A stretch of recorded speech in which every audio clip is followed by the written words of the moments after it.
J'ai la flemme, je suis trop timide, j'ai pas assez de temps, je ne sais pas organiser un projet, je ne sais pas par quel bout prendre le problème.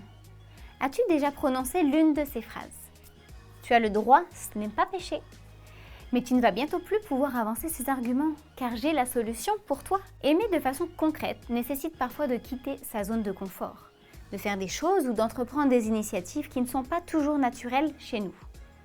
Et cela peut être tentant de se cacher derrière certaines excuses, bien que légitimes, qui nous empêchent d'aimer plus qu'avec de simples mots.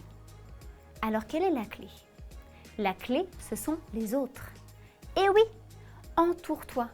Parle à tes amis de ton idée ou de ta difficulté.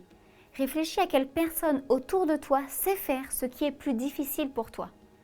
Et ensemble, créez une initiative ponctuelle ou dans la durée qui va véritablement faire du bien à une autre personne.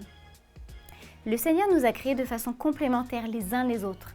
Alors sers-toi de cette richesse. Un verset me drive beaucoup dans plusieurs domaines de mon quotidien. C'est celui de Luc 6,31. Ce que vous voulez que les autres fassent pour vous, faites-le de même pour eux.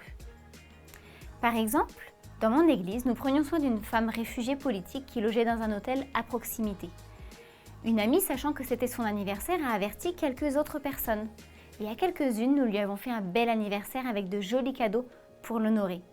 Sa situation était délicate et difficile et savoir qu'elle avait de la valeur aux yeux d'autres personnes était une belle marque d'amour indirect du Seigneur. Personnellement, j'aime recevoir des cadeaux. C'est l'un de mes langages d'amour. Je me sens aimée si j'en reçois, surtout pour des occasions spécifiques comme les anniversaires.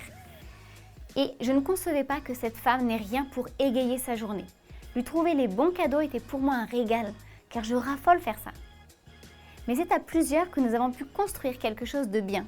Chacun apporte sa force, son talent, ses capacités, son originalité.